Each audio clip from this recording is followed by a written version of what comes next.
네, 다음으로는 본교 조규석 교감선생님께서 학교 소개를 해주시겠습니다. 교장선생님께서 학교 설명을 너무 잘해 주셔가지고 저는 간단히 하도록 하겠습니다. 그래서 이따 입학 설명회가 다 끝나면 학교 투어를 하거든요. 그때 이렇게 투어 안내하도록 하겠습니다. 우리 학교는 그 학생과 학부모가 정말 행복한 학교입니다. 들어와 보면 알아요. 다소 학생들은 공부하는데 좀 어려움을 느끼지만 이 부모님들은 정말 행복하신 것 같아요. 우리 학교에 들어오게 되면. 그래서 우리 학교에 들어온 이렇게 보면 그 형이 들어오면 그 밑에 동생은 반드시 지원합니다. 그래서 네 명이 들어온 가족이 있어요. 더군다나 쌍둥이까지 이렇게 들어온 학교입니다. 그래서 우리 학교에 지원해서 꼭 합격할 수 있도록 이렇게 잘 오늘 설명을 들어주시기 바랍니다. 그럼 학교 소개 간단히 하도록 하겠습니다.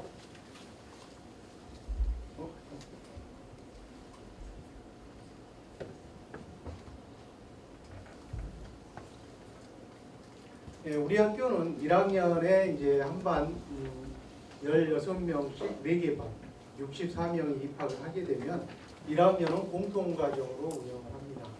그리고 2학년 올라갈 때 전공 심화, 소프트웨어 개발과 인베디드 소프트웨어과 인공지능 소프트웨어과로 나누어서 수업을 받게 되겠습니다.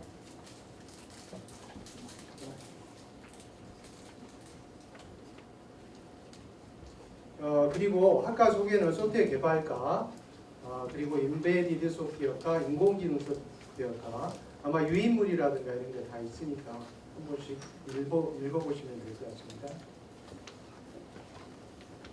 그리고 우리 학교 교육 과정입니다. 보통 교과는 빼고 전공 교과만 저희가 지금 여기에 표시를 했는데요. 1학년 때는 사실 보통 교과가 더 많습니다. 전공 교과는 몇 과목 안 되고요. 그 다음에 2학년 때 이런 전공 교과를 듣고요. 3학년 때는 거의 100% 전공 교과로 이루어집니다. 그래서 이 교육 과정을 보게 되면 아마도 그 부모님께서 이런 대학교 교육 과정을 보게 되면 컴퓨터공학과의 교육 과정과 거의 같습니다. 그러나 우리 학교에서는 그 대학교에서 주로 이론 중심으로 수업을 하는 반면에 우리 학교는 그 실습 위주, 프로젝트 위주의 수업을 하기 때문에 학생들이 개발 실력이 대학생보다 오히려 뛰어나다라고 할 수 있겠습니다. 우리 학교 교육 환경입니다. 우리 학교 입학을 하게 되면 전교생에게 노트북을 지급을 합니다. 또 그리고 AI라든가 이런 수업을 하기 위해서는 또 컴퓨터가 필요한데 또 실습실이 또 갖춰져 있습니다.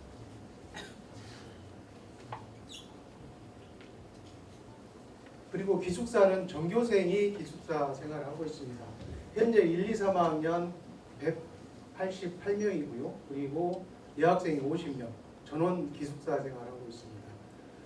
그리고 여학생은 여학생 기숙사 전용층이 있고요. 그리고 각 방마다 화장실이나 세면대가 구비되어 있습니다.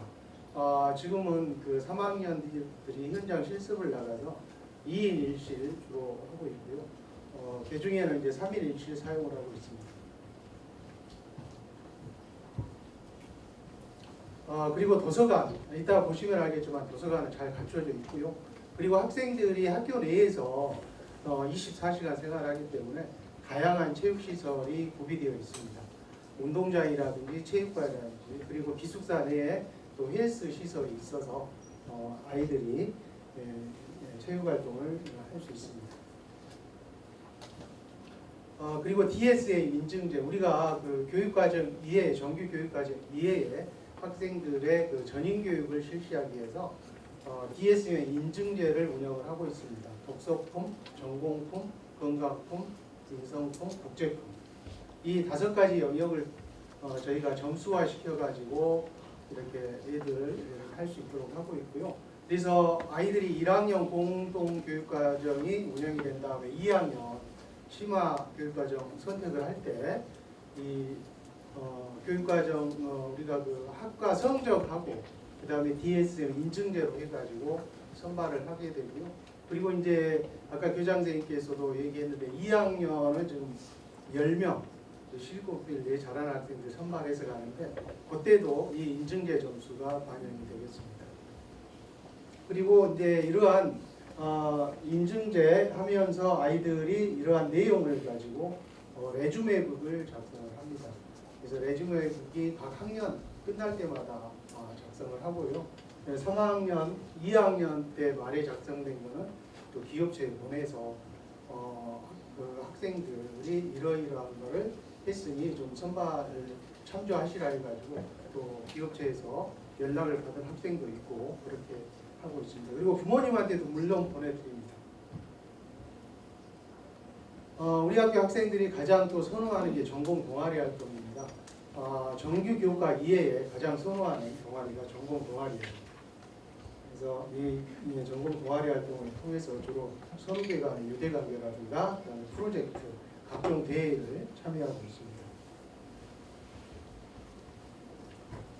있습니다. 그리고 이제 외부 전문가를 저희가 활용을 하는데요. 아까도 교장 선생님께서 우리 학교에 오신 선생님들은 전부 공모로 뽑으신다고 했잖아요. 근데 사실 전공교과를 지도하는 데 있어서는 우리 학교 선생님들이 한계가 있어요. 실무 개발자, 개발 능력 개발자로서의 활동을 하지 않았기 때문에 좀 그런 부족한 부분을 카이스트라든지 그다음에 애트리 이외의 그 연구단지의 그 전문가들을 모셔가지고 수업에 우리가 활용을 하고 있는데 코티칭 선생님하고 함께 수업을 진행을 합니다. 주로 프로젝트 지도를 하고 있습니다. 그리고 이제 졸업생이 6회까지 7회가 졸업했나요? 7회? 7회 졸업생까지 있기 때문에 1, 2, 3회 학생들은 정말 아까 교장 선생님께도 얘기했지만 CTO도 있고 상당히 인정을 받고 있어요. 그런 학생들이 우리 학교에 와서 멘토링을 동아리 멘토링도 하고 특강도 하고 이렇게 진행을 하고 있습니다.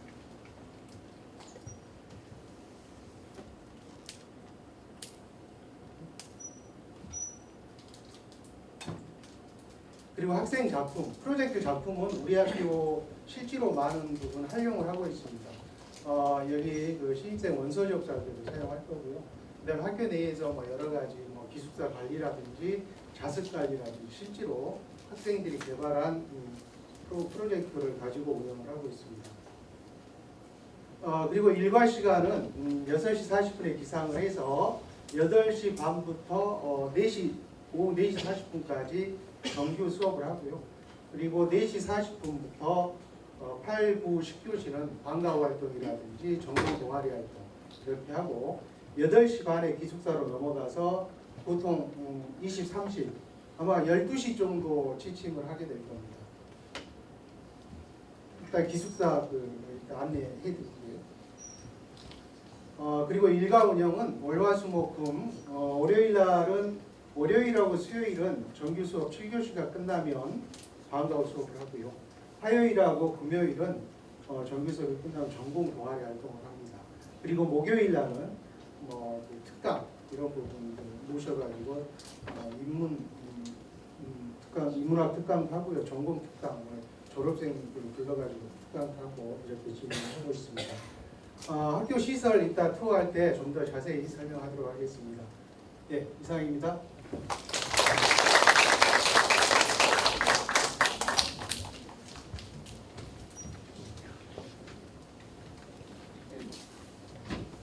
네, 다음으로는 저희 학교 자랑이라고도 할 수 있는 취업에 대해서 전교 산학부장 이동욱 부장님께서 설명을 해주시겠습니다.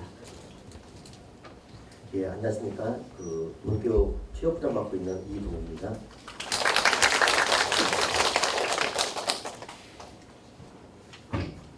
예, 취업 관련돼서는 취업 현황과 주요 취업처, 그다음에 진로와 진학과 관련돼서 발표하도록 하겠습니다.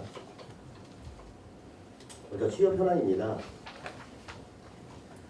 저희 다 알고 계시겠지만 취업 비율 상당히 높고요. 거의 몇 명 빼고는 거의 다 취업한다고 보시면 되겠고요. 저희가 아까 교장님께 잠깐 말씀하셨지만 이제 현재 430개가 넘어가고 있습니다. 그래서 상당히 많은 그 기관과 지금 MOU를 맺고 있고 이게 왜 중요하냐면요. 저희가 이제 저도 취업 부장을 하다 보니까 저희하고 관계된 업체들은 어떻게든 저희하고 연결이 돼서 나중에 말하자면 저희 쪽 취업 의뢰를 하지 않아도 저희가 거꾸로 그쪽에 전화를 해서 그 접근했을 때 굉장히 좀 이렇게 좋게 잘 받아주세요. 그래서 그 취업 그 협업 기업이 많을수록 어떻게 보면 학생들 취업하는데 굉장히 유리합니다. 그래서 아까 교장선생님 말씀하신 것처럼 저희가 430개나 되는 되게 굉장히 많은 그 기업들과 그 MOU를 맺고 있기 때문에 학생들 취업에 굉장히 좀 도움을 많이 받고 있습니다.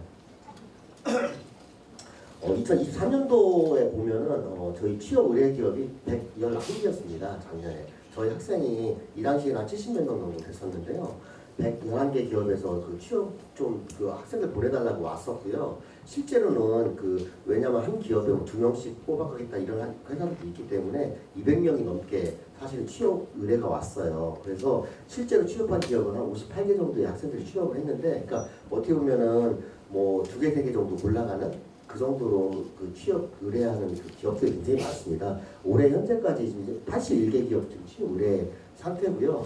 현재까지 취업률은 80% 정도 되고 있습니다. 그래서 굉장히 많은 기업들이 그 저희 학교 취업 의뢰를 하고 있습니다. 작년 같은 경우에는 뭐 보시면은 뭐 소프트웨어 분야는 굉장히 좀 이렇게 한정적인 분야라고 보실 텐데 사실 거의 모든 분야에 다 진출한다고 보시면 됩니다. 뭐 웹 서비스부터 해갖고 뭐 이커머스 뭐 블록체인 게임, 뭐 시스템 통합 은행, 뭐 시뮬레이션 분야, 뭐 공공 분야까지 거의 모든 분야로 다 소프트웨어 개발자 다 뽑고 있고요. 그 분야로 굉장히 좀 다양하게 나간다고 생각을 해주시면 되고요. 학생들이다 보니까 자기가 조금 그 좋아하는 분야로 그 진출하는 케이스도 굉장히 많습니다.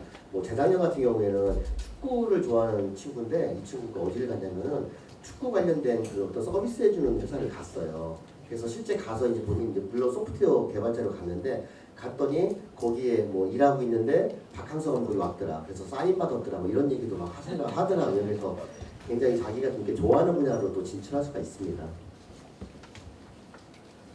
뭐 이게 취업 기술인데 되게 다양하게 막 나가고 있습니다. 보시면은 뭐 부모님들이 잘 모르실 테지만은 분야가 굉장히 많아요. 그래서 뭐 프론트엔드, 백엔드, 풀스택, 데브옵스 뭐 이건 앱입니다. 앱, 안드로이드, iOS 쪽, 그다음에 인베디드, 인공지능, 게임 쪽, 뭐 기타 등등 해서 굉장히 많은 분야로 그 학생들이 나가고 있고요. 학생들이 볼 때도 뭐 소프트웨어는 뭐 한 분야 아니야 이렇게 생각하실 테지만 실제 그렇지 않습니다. 그래서 요즘에는 거의 모든 분야에 다 진출한다고 보시면 되고요. 학생들이 이제 1학년 때 들어오면은 내가 뭐 어떤 분야로 할 건지 물론 이걸 다 배우는 건 아닙니다. 이 많은 걸 다 할 수는 없고요. 학생들이 이제 실제로 입학을 하면 내가 어떤 분야로 갈까? 나는 핸드폰 프로그램을 해보고 싶어. 이러면 앱 쪽으로 가는 거고, 나는 인베디드, IoT를 좀 하고 싶어. 그러면 인베디드를 가고, 뭐 게임을 하고 싶어, 보안하고 싶어. 이렇게 다양하게 나가고 있고, 그 분야에 선배들이 쭉 있어서 거의 멘토링을 선배들 1대1로 멘토링을 많이 해줍니다. 그래서 1학년 때부터 저희가 2년 반 동안 어떻게 학생들이 이렇게 쉽게 취업할 수 있을까? 겨우 2년 반 동안 그렇게 좋은 소프트웨어 그 개발자가 될 수 있어? 라고 많이 물어보시는데 저희가 체계가 정말 잘 돼 있어요. 그래서 1학년 때 딱 들어가면 아까 말씀드린 것처럼 각 분야별로 선배들이 쭉 있어서 그 선배들이 거의 1대1로 멘토링을 많이 해줍니다. 그래서 1학년 때부터 굉장히 한 분야만 쫙 파서 하기 때문에 좋은 그 실력을 좀 쌓을 수가 있습니다. 지역별로는 아무래도 서울이 가장 많습니다. 왜냐하면 이제 저희 취업 의뢰 기업들도 서울이 좀 가장 많긴 해요. 그래서 서울 쪽으로 많이 진출하고 있고요. 서울 경기 쪽으로 대전 쪽도 사실 대전 쪽도 좋은 기업이 굉장히 많습니다. 뭐 아시겠지만 여기 연구단지 있잖아요. 애트리 그 박사님들이 그 창업을 되게 많이 하세요. 그 다음에 여기 카이스트도 있죠. 카이스트 그 졸업생들도 창업을 굉장히 많이 합니다. 그래서 이 대전 주변에도 사실 회사가 좋은 회사들이 굉장히 많이 있고요. 그리고 더군다나 저희 요 대전 지역 같은 경우에는 뭐 ADD도 있고 국방과학연구원도 있고 해서 국방 관련된 그런 연구소들이 많습니다. 그러다 보니까 그 관련된 회사들이 좋은 회사들이 굉장히 많아요. 그래서 대전 쪽으로 좀 많이 진출을 하고 있고요. 기타 등등 이렇게 해서 수도권이 가장 많고 대전 쪽도 저희 쪽 보면은 다른 그 지역들을 보면은 뭐 부산이나 대구나 이런 쪽은 제조업들이 좀 강하잖아요. 그쪽은. 그러다 보니까 학생들이 제조업 쪽으로 취업을 하는 케이스가 많은데 저희 쪽은 대전 쪽으로 가더라도 연구소 기업 쪽으로 많이 취업을 합니다. 그래서 굉장히 좀 어떻게 보면 학생들이 조금 좋은 기업, 좋은 그 취업처를 간다고 이렇게 생각을 하시면 되겠습니다. 기업 취업처 간단하게만 말씀드리겠습니다. 작년 취업한 데인데요. 작년 같은 경우는 이제 은행 분야로 신한은행하고 국민은행, ICT 분야. 요즘에 은행 쪽도 고졸 대상으로 해서 그 소프트웨어 개발자를 뽑습니다. 그래서 작년 같은 경우는 신한은행 한 명, 국민은행 한 명 이렇게 ICT 분야로 갔고요. 그다음 핀테크 계열, 뭐 국공무원, 뭐 해군 부사관, 사이버 부사관, 부사관을 가로서 저희는 사이버 부사관을 합니다. 그래서 이렇게 진출을 했고요. 예, 대기업, 중견기업은 되게 좀 특이하게 삼성전자나 이렇게 대기업들은 그 고졸 학생들 뽑으면 주로 현장직 많이 뽑아요. 기계 운영하거나 이런 현장직들을 많이 뽑는데 삼성전자 계열사 중에 그 반도체 장비를 만드는 아주 큰 계열사가 있습니다. 저 세메스에서 재작년부터 해서 소프트웨어 개발자로 고졸 소프트웨어 개발자를 일부 뽑습니다.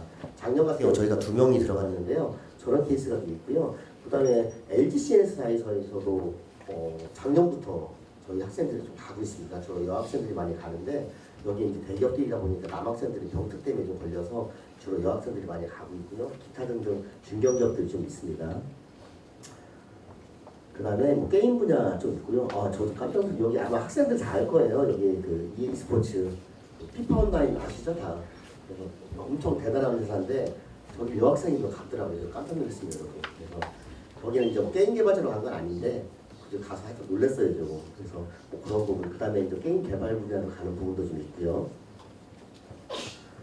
그 다음에 인공지능 블록체인도 좀 있습니다. 블록체인이 사실은 한 2년 전만 해도 굉장히 사실은 좀 활발하고 굉장히 투자도 많이 받았는데 요즘은 조금 많이 죽긴 했는데 블록체인이라 하면 비트코인 생각하시면 됩니다. 비트코인. 그래서 근데 앞으로 이 블록체인 쪽도 굉장히 유망한 분야이기 때문에 앞으로도 학생들이 많이 진출하지 않을까 이렇게 싶고요. 인공지능은 뭐 다 아시죠. 그래서 저기 보시면은 리튼 테크놀로지 같은 경우에는 지금 저희 그 나라에서 가장 잘 나가는 인공지능 회사 중에 하나입니다.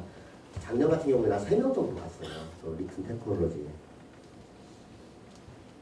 그 다음에 IT 솔루션 관련된 기업들도 좀 있고요. 저기 마이다스 IT는 굉장히 잘 모르시겠지만 우리 그 전 세계에서 공학용 ERP 중에서는 그 세계 1위입니다. 그래서 뭐 되게 그 대단한 그 회사고요. 뭐 기타 등등 회사들이 좀 있고요.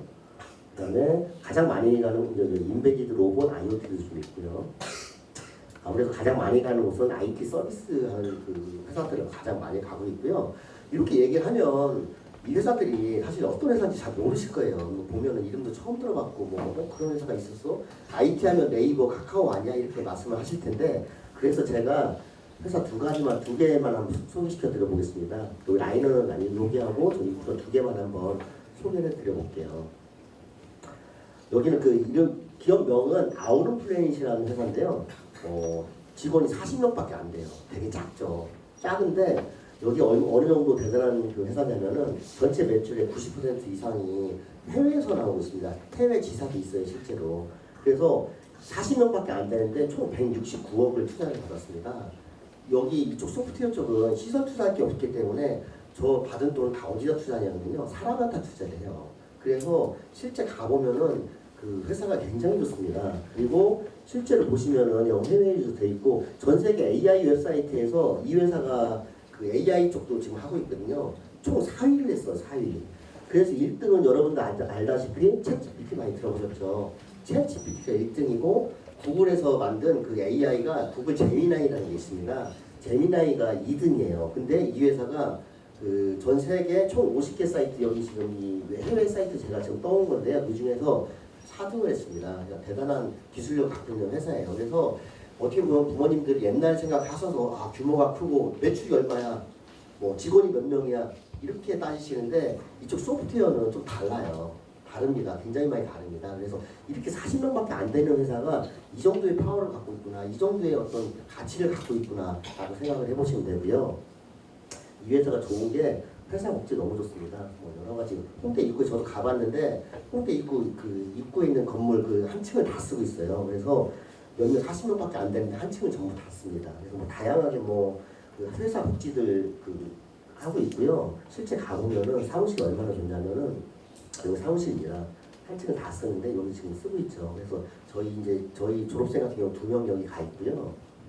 이런 공간, 회의 공간인데 이런 공간도 좀 있고, 그다음에 굉장히 자유로운 분위기죠. 그래서 되게 깨끗하고, 왜냐면 아까 말씀드린 것처럼 많은 돈을 투자를 받는데 실제로 그거를 다 어디다 쓰냐? 사람한테 많이 투자를 합니다. 개발자한테 많이 투자를 해요. 그런 회사가 있고요. 또 한 가지 소개해드리면 인프레이라는 회사인데, 아마 이쪽은 컴퓨터 쪽 하시는 분들 다 아실 거예요. 아마 일반인들이 잘 모르셔도 이쪽 컴퓨터 관련돼서 이 IT 에듀테크라고 제가 써놨는데, 컴퓨터 관련된 어떤 그 교육 관련된 사이트 중에서는 우리나라에서 가장 좋은 그 회사라고 생각을 하시면 됩니다. 여기 직원 한 70명밖에 안 되는데 이미 벌써 한 230억 정도 돼 있고요. 몇백억 투자를 받습니다. 여기도 마찬가지로. 그래서 여기가 왜 학생들이 가고 싶어 하냐면은 꼭 뭐 규모가 커서가 아니라 여기에 그 있는 그 CTO 분이나 그 기술자들이 굉장히 그 기술력을 좀 높게 평가를 받고 있는 회사들이에요. 그러다 보니까 학생들이 가서 자기가 성장할 수 있는 회사를 가고 싶어 하거든요. 그러다 보니까 이 회사 규모 이런 걸 떠나서 이 회사에 좋은 그 기술자들이 많다 보니까 여기를 굉장히 많이 선호합니다. 학생들이. 저희 학교 학생들도. 그래서 요번에 제일 잘하는 학생들 여기 총 4명이 갔습니다. 이 회사는. 그래서 굉장히 좀 많이 갔어요.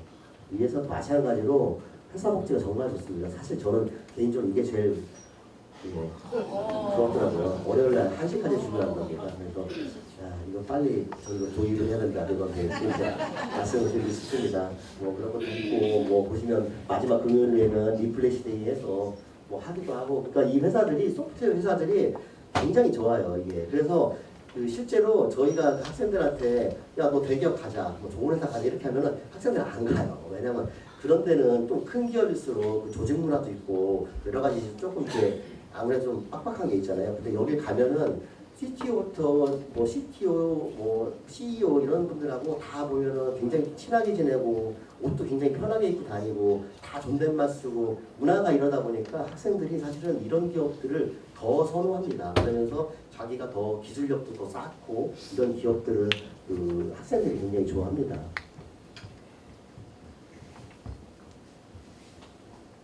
예, 여기는 이제 그 회사 굉장히 깔끔하고 좋습니다. 자, 그리고 그러면 저희가 왜 이렇게 취업률과 취업의 질이 왜 이렇게 높은지 간단하게 좀 말씀을 드려볼게요. 자, 저희 그 학교만의 취업기업 그 발굴 노하우가 좀 있습니다. 일단 첫 번째는 학교 명성이에요. 이게 사실 무시 못하는 게 제가 이거 지금 받은 그 이메일 제가 지금 보여드리는데 이거 올해 받은 겁니다. 뭐라고 뭐 어쩌고저쩌고 써 있고 학생을 뽑겠다는 건데 이제 어떤 내용이 들어가 있냐면요. 대덕 소프트웨어 마이속으로 이쪽으로 연락한 이유가 뭐냐면은 그 전 회사에서 이 학생 졸업생과 같이 일을 해봤더니 학생이 너무 좋고 일을 잘하더라. 그래서 이런 것들처럼 우리 회사에 우리 학생을 좀 뽑고 싶다라는 메일입니다. 이런 메일을 1년에 몇 번씩 받아요, 저가. 그러니까 저희가 딱히 그 취업처를 위해서 막 돌아다니지 않아도 명함 돌리지 않아도 이렇게 졸업생들이 나가서 이미 다 잘하고 있으니까 이 친구들하고 일해본 그 CTO나 아니면 일해본 사람들이 이 친구 여기 한번 연락을 한번 해볼까 이렇게 해서 연락 오는 케이스가 굉장히 많습니다. 그래서 야 이게 학교 명성 그다음에 졸업생의 활약 이런 거 무시 못하겠구나. 이 일반 그 사회에서 서울대생을 뽑는 이유가 있구나. 이거 다 아시잖아요. 왜 뽑는지. 다 마찬가지입니다. 저희 학교도 이 학교에서 사실 이쪽 그 소프트웨어 업계에서 워낙 유명한 학교다 보니까 이것 때문에 회사에서 저희 쪽에 취업 의뢰하는 그 회사들 굉장히 많습니다. 그 다음에 저희 학생들이 외부 대회도 많이 참가하고요. 그 다음에 기특한 게 뭐냐면은 학생들이 서울 그 주말 같은 때 서울에 컨퍼런스 같은 데 많이 나가요. 왜냐면 기술적인 부분 때문에 자기네들이 막 가잖아요. 그럼 실제로 가서 자기가 발표도 하고 자기네들이 가서 컨퍼런스 막 다닙니다. 그러다 보니까 학생들 실력도 높고 거기에서 막 그 개발자들하고 막 교류를 많이 해요. 저희 학교 같은 경우는 학생들한테 명함을 만들어주거든요. 하나씩 다. 그 명함 들고 가서 이렇게 막 나눠주고 그렇습니다. 그래서 그런 부분도 좀 있고요. 그다음 저희 학교가 이제 전시회 같은 데 많이 나가거든요. AI 엑스포나 소프트웨이브 이런 쪽 나가면은 이렇게 메일이 와요. 이것도 마찬가지인데 여기 부스에서 여기 보니까 되게 좋더라. 학생들 작품 보고서 굉장히 좋고 이래서 학생들을 좀 뽑고 싶다 이런 메일들 많이 받습니다. 그래서 저희가 이런 대외 활동을 통해서도 좋은 회사들과 많이 연결돼 있고요. 그 다음에 그것뿐이 아니라 저희는 소프트웨어 산업협회, 뭐 변체기업, 뭐 등등등등 다양한 그 협회와 그 연관대에 있어서 계속 저희가 교류를 하고 있고요. 그 다음에 뭐 카이스트 그 소프트웨어 교육센터 바로 옆에 있기 때문에 저희하고 좀 밀접하게 하면서 학생들 멘토링 진행하고 있습니다. 그 외에도 뭐 컨설팅 업체라든가 그 다양한 기관들과 저희가 좀 협업을 하고 있습니다. 이쪽 기관들이 그렇게 소개를 많이 해줘요. 그 다음에는 저희가 이제 뭐 여러 가지 뭐 담당자들, 그 다음에 저희 학교만의 그 기업 관리 노하우가 있습니다. 저희가 그냥 괜히 그 취업률이 높은 게 아니라 저희 학교만의 그 대단한 노하우들이 있어서 이런 거를 통해서 저희가 그 기업들을 많이 좀 연결을 시켜주고 있습니다. 그 다음에 되게 내실 있는 그 교육과정 운영을 하고 있어요. 그래서 졸업생 멘토링, 아까 말씀하신 것처럼 졸업생 멘토링이나 또는 카이스트 대학원생 멘토링을 좀 진행을 하고 있고요. 그 다음에 찾아오는 기업 설명인데 매년 한 15개에서 30개 정도 기업이 이 자리에 와서 학생들 그 기업 설명을 합니다. 일반적으로 기업 설명회 하면 고등학교 찾아가서 기업 설명회하는 케이스는 거의 없죠. 대부분의 이제 기업들이 대학교를 찾아가서, 그것도 요즘에는 물론 이제 뭐 조금 좋은 기업 같은 경우는 좋은 대학교를 찾아가서 주로 기업 설명을 많이 하는데, 저희 학교 같은 경우는 15개가 한 30개, 많을 때는 한 30개, 그 다음에 작년 같은 경우는, 올해 같은 경우는 좀 이렇게 경기가 안 좋아서 그런가 한 17개 정도 기업 설명을 했습니다. 그래서 상당히 많은 기업들이 실제로 이렇게 들어와서 이렇게 본인 그 회사 설명을 해줘요. 뭐 우리는 되게 빠르게 성장하고 있는 스타트업이다. 뭐 이렇게 지금 커나가고 있다. 뭐 이런 것들을 학생들한테 굉장히 어필을 많이 합니다. 그래서 학생들이 이걸 보고서 되게 어떻게 보면 그 기업에 대한 이해도 높아지고, 또 이거 회사 괜찮은데 이러면 또 지원하기도 하고 그러죠. 예. 이렇게 많이들 하고 있고요. 그 다음에 제가 사실은 제일 강조드리고 싶은 거는, 우리 학생들 왜 이렇게 실력이 좋지? 제가 제일 강조하고 싶으면 학교 문화입니다. 어떤 학교 문화냐면은, 저희 학교는 공부한다기보다는 여기 와서 학생들이 같이 뭉쳐서 같이 프로젝트하고 같이 뭔가 실무를 익히자는 그런 문화가 굉장히 잘 돼 있습니다. 그래서 졸업 전에 최소 4개 이상 정도 프로젝트를 많이 하고 있고요. 학생들이 실제로 그 많이 하는 친구들은 10개 이상 프로젝트를 하는 친구들도 있어요. 그리고 제가 사실 좀 자랑스러워서 매일 같이 소개시켜 드리는 건데, 요 재작년 이제 작년 졸업생들인데요. 성심당에 학생들 여기 지금 7명 있죠. 7명이 찾아갔어요. 성심당 찾아가서 우리가 그 성심당 프로젝트를 만들어 주겠다. 니네 필요한 게 뭐 있냐. 그래서 사장님이, 여기 성심당 사장님이 오케이 했어요. 그래? 그럼 우리 뭐 출근 관련된 거 니네가 한번 개발해봐. 이렇게 해서 실제 개발을 진행을 했습니다. 개발비는 못 주죠. 왜냐면 학생들이다 보니까 돈을 받을 수가 없잖아요. 대단한 친구들이죠. 쫓아갔어요. 근데 돈을 못 주니까 대신 이게 잘 돌아가면 평생 빵을 공짜로 주겠다. 이게 실화입니다. 실화. 그래서 제가 혹시 안 믿을까봐 여기 이분이 사장님이세요. 빵 모자 쓰신 분이. 여기 많이 보셨죠? 여기 TV도 많이 나오시는 이사님. 그래갖고 실제로 가서 이렇게 킥오프도 하고 실제 여기 프로젝트 발표도 이렇게 했습니다. 저희 학생이에요. 발표까지 했는데 결론은 실패했죠. 왜 실패했냐면은, 기업의 그 프로그램 개발해 준다는 게 사실은 개발만 해서 되는 게 아니고 이걸 운영해야 되잖아요. 서버도 필요하고 운영해야 하다 보니까, 사실은 학생들이다 보니까 왜냐면 공부해야 되는데 언제 또 성신당 항상 가서 운영할 수는 없으니까. 그래서 사실은 그냥 빵 한 박스만 받고 왔습니다.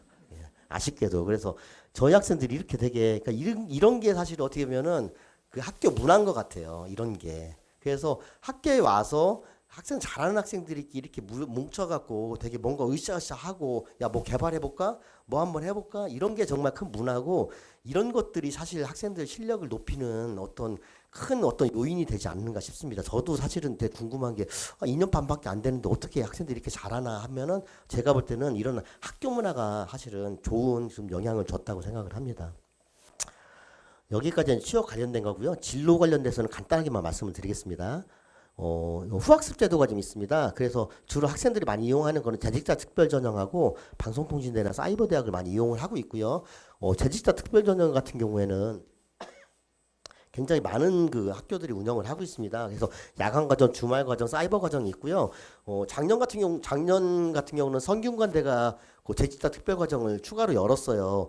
한 190명 정도를 열었는데, 절반은 금융 관련된 것, 절반은 이쪽 공대 쪽 하는데, 가서 물어보니까 한 3등급 정도면은 그 입학 가능하다고 하시더라고요. 그래서 이렇게 되게 학생들이 여기 충남대도 있고 다 있습니다. 그 웬만한 국립대학은 다 있다고 보시면 돼요. 그래서 제주도 특별 전형 같은 경우는 따로 시험 보진 않고요.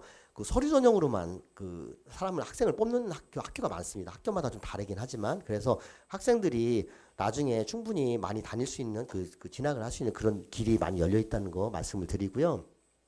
제가 그래서 진로 로드맵을 좀 만들어 봤어요. 이거는 이제 남학생 같은 케이스인데, 남학생 같은 경우에는 3학년 끝나고 이제 병역 특례를 저희 학생들이 남학생 같은 경우는 정확한 그 통계는 나와 있지는 않는데, 제가 대략적으로 예상해 볼 때는 한 80% 정도는 병역 특례를 받는 것 같습니다. 병역 특례라는 게 이제 그 산업기능요원이라고 해서 그 회사에서 학생들이 근무를 하면 그거를 병역으로 인정해 주는 제도예요. 그래서 사실은 실질적으로 군대를 가지 않고 회사를 그냥 다니는 겁니다.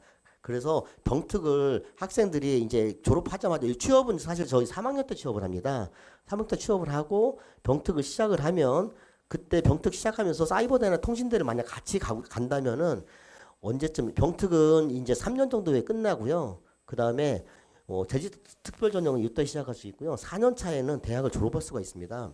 그러면은 대학원까지 진출할 수가 있어요. 그러면 어떻게 보면 나이상으로 따지면은 23살에 학생이 23살에 그 군대도 다 해결하고 그다음에 대학교도 다 마치고 그다음에 경력은 4년을 쌓고 그다음에 대학원까지 진출할 수 있는 그런 로드맵이 됩니다. 그래서 사실 어떻게 보면은 학생들이 조금만 열심히 하면 물론 뭐 잘하는 친구 얘기겠지만 조금만 열심히 하면은 사실 어떻게 보면 23살에 한 3년 정도면은 저희가 여러 가지 뭐 그 돈을 받는 게 많습니다. 거기에 뭐 자기 모으는 거 하면은 많이 모으는 친구들 뭐 7, 8년까지도 모아요. 그러면은 23세 돈도 모으고 대학교도 졸업하고 그다음에 군대도 해결하고 그다음에 대학원까지 진출하는 그런 케이스가 만들어질 수가 있어요. 그래서 여기 지금 학생들이 많은데 이렇게 좀 목표를 갖고 가신다면 굉장히 좀 앞으로 좀 좋은 그 계기가 되지 않을까 싶고요. 그 다음에 병특을 이렇게 많이 받냐면은 특성화고나 마이스터고 출신들을 우대를 많이 합니다. 이렇게 우대를 많이 하고요.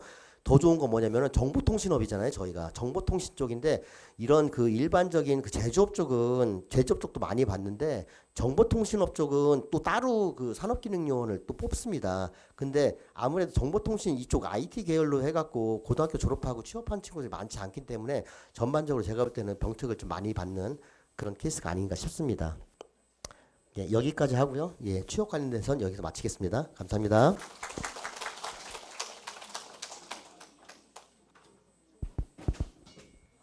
네. 취업에 대해서 취업부장님께서 자세하게 설명을 해줬습니다. 그래서 앞에는 이제 이런 좋은 학교에 대해서 설명을 됐다면 이제 이런 학교에 입학하려면 어떻게 전형이 이루어지는지에 대해서 본교 교무부장님께서 설명을 해주시겠습니다. 설명 들으니까 어떠세요? 자녀분 꼭 들여보내야 되겠죠. 에휴, 이제 학생들이 관건인데 학생들 어때요? 오고 싶어서요? 아닌가? 제가 생각해도 이게 저희 학교 진짜 좋거든요. 제 딸내미를 못 보낸 게 천추의 한일 정도로 정말 좋은데 문제는 학생 본인의 의지예요. 그러니까 자기가 저희 학교는 아시다시피 무슨 학원 다니거나 뭐 이런 게 안 돼요. 과외 받거나 이런 게 안 되고 다 자기가 공부해야 돼요. 기숙사에서 전부 다 생활을 하고 있기 때문에 물론 주말에 나가서 과외 받을 수 있겠죠. 그렇지만 코딩을 그러니까 소프트웨어 개발하는 거를 과외 받는 걸로 해결하는 거는 별로 바람직하지도 않고 뭐 실효성도 없고 그렇습니다. 그렇기 때문에 학생들이 자기가 나 하고 싶다 하는 의지 꼭 입학해서 꼭 하고 싶다 하는 의지를 갖고 들어올 때 훨씬 더 성장도 많이 되고요. 또 이제 이렇게 효과도 많이 나오고 또 즐거워요. 확실히. 부모님이 떠밀어서 들어온 친구들은 들어온 다음에 계속 긴가민가 나 여기 온 게 맞나 막 이렇게 회의도 들고 이 내 적성 아닌 것 같은데 막 이런 고민을 많이 하더라고요. 근데 그러니까 부모님 떠밀지는 마시고 권유는 하시되 떠밀지는 마시고 결정은 자녀분들이 하고 그리고 들어오면 진짜 행복하고 즐거운 학교 생활이 될 거라는 걸 자신 있게 말할 수 있으니까 많이 지원해 주시기 바랍니다. 지금 오신 분들은 다 전형 때문에 오셨을 거예요. 전형을 이제 입학 어떻게 시험을 준비를 하면 좋을지 그런 것들이 관건이실 거라 그거 관련돼서 말씀드리도록 하겠습니다. 대략적인 그 내용들은 이런데요. 아마 지난 유튜브나 이런 데서 아미 보신 분들도 있고 또 이제 못 보신 분들도 좀 그런 걸 참고로 하시도록 하시고요. 가급적이면요 일반적인 내용들은 빠르게 진행하겠습니다. 지금 받으신 책자 중에 전형 요강 책자 있습니다. 책자 펼치시고 거기다가 볼펜으로 메모하시면서 보시면 좋을 것 같고요.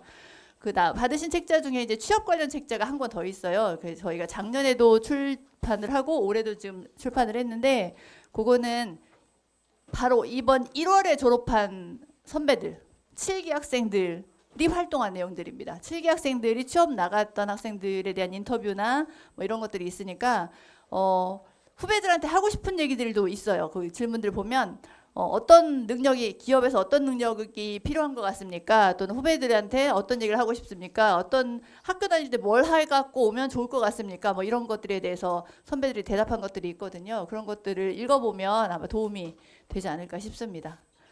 자, 64명 내학급 모집하고 있고요. 대전에서 22명, 그다음에 전국에서 22명, 그리고 후순위로 해서 지역에 상관없이 20명을 뽑고 있습니다. 그냥 중학교 졸업 학력을 갖고 있으면 지원 가능합니다. 사회통합 전형은 뭐 그 책자에 나와 있는 것처럼 이런 조건들이 조금 필요하고요. 여기부터가 관건입니다. 자, 지금 책자 펴시고요. 요강 5쪽 될 것 같습니다. 숫자가 잔뜩 써 있으면 도대체 무슨 뜻인가 싶으실 텐데요. 5쪽 펴셨을까요? 네. 불편하시면 옆에 의자 옆에 조그만 책상 열을 수 있거든요. 그거 올려서 쓰셔도 좋겠습니다. 자, 아까 말씀드린 대로 대전 일반 대전에서 22명, 그다음에 전국에서 22명에서 20명 뽑고요. 그 22명 중에서도 일반 전형으로 15, 마이스터 전형으로 6, 사회통합 전형으로 1명 이렇게 뽑고 있습니다. 작년까지는 가산점이 없었고요. 없었다가 올해 가산점이 처음 생겼습니다. 그러다 보니까 가산점 때문에 저희가 만점이 조금 달라졌어요. 자, 그동안에는 만점이 171차 170점, 그 다음에 이제 물론 전형에 따라 다르죠. 특별전형은 110점, 그 다음에 2차 합쳐가지고 총 300점 만점으로 최종 선발을 했었는데요. 자, 올해부터는 309점이거나 303점이거나 이렇게 만점이 될 것 같습니다. 가산점을 기존의 수식에서 좀 틀어서 넣지 않은 이유는 가산점 대상자는 사실 거의 없을 거라고 봅니다. 아주 조금일 것 같아요. 왜냐하면 가산점 자체가 워낙 좀 타이트합니다. 첫 번째 가산점은 이제 다른 내용들은 이제 지난 영상을 살펴보시고요. 첫 번째 가산점은 알고리즘 경진대회 있습니다. 그게 내일까지 접수 가능합니다. 거기서 저희가 본선에 진출하는 게 40명인데요. 그 중에 20명까지 시상을 장려상 말고 동상까지 이제 가산점 3점을 주는데요. 대상이든 동상이든 금상이든 은상이든 상관없이 다 가산점 3점을 주는데요. 그게 지금 현재 한 150명 정도 접수를 170명? 170명, 180명 이 정도 이미 접수를 했대요. 월요일까지 마감이니까 혹시 관심 있으시면 그거 지원해 보셔도 괜찮을 것 같고요. 그리고 특별전형, 마이스터 인재전형과 사회통합전형을 특별전형이라고 하는데요. 특별전형 같은 경우는 정보처리기능사 자격증이 이미 있으면 가산점이 있습니다. 근데 요거는 지금 응시해가지고는 사실 따기 어려워서요. 9월 30일까지 실기까지 다 봐서 합격을 해야 되는데 지금은 조금 늦었습니다. 혹시 2학년이거나 1학년인 친구들은 정보처리기능사를 한번 도전해봐도 괜찮을 것 같습니다. 6점이면 사실 굉장히 큰 점수입니다. 이렇게 가산점이 있습니다. 보시다시피 1차 전형으로 이제 요 화면에서 다 설명드릴게요. 교과 성적 140점 들어가는데요. 마이스터 인재 전형하고 사회통합 전형은 교과 성적이 80점밖에 안 들어갑니다. 일반 전형 140점 들어갈 때 80점. 출결봉사 비율은 똑같고요. 출결봉사까지 합쳤을 때도 일반 전형 170점 들어갈 때 나머지 전형은 110점 들어갑니다. 그런 다음에 그럼 나머지 60점을 어떻게 채우느냐? 자, 일반 전형은 직업기초 60, 심층 면접 70 넣을 때 마이스터 인재 전형은 컴퓨팅 사고력 측정이라는 시험 한 가지를 더 봅니다. 그게 60점짜리 하나를 더 봐요. 그래서 내신이 약한 친구들은 작년에 실제로 경쟁률이 마이스터 전형이 더 낮았어요. 더 낮았고 그다음에 내신 그 합격자들 내신 성적도 마이스터 전형 아이들이 더 낮아요. 그러니까 내신이 낮은 그 좀 자신이 없는 친구들은 이렇게 컴퓨팅 사고를 직접 시험을 하나를 더 보는 부담이 좀 있기는 하지만 그럼에도 불구하고 제 개인적으로는 마이스터 전형을 추천을 합니다. 한 가지 더 말씀드리면 사회통합 전형 같은 경우도요. 대전 하나, 전국 하나 뽑습니다. 근데 이 사회통합 전형 같은 경우도 혹시 조건이 된다면 이왕이면 일반 전형보다는 사회통합 전형을 먼저 지원하는 게 낫지 않을까 싶습니다. 왜냐하면 그럼 한 명밖에 안 뽑는데 그거 떨어지면 끝나는 거 아니에요? 끝나는 거 아닙니다. 왜냐하면 저희가 후순위가 있어요. 그래서 일반 전형, 마이스터 전형, 사회통합 전형 이렇게 떨어진 친구들 다 모아서 후순위에서 또 20명을 뽑아요. 그러니까 사회통합 전형은 떨어져도 후순위에서 한 번 더 기회가 있기 때문에 조건이 된다면 실제로 작년도 입학 성적을 보니까 사회통합 전형으로 들어온 친구의 내신 성적이 훨씬 더 낮았어요. 그러니까 한번 조건이 된다면 도전해보는 것도 좋을 것 같습니다. 실제로 사회통합 전형 같은 경우는 지금 보시면 내신은 똑같이 이제 되게 조금 110점 들어가는데요.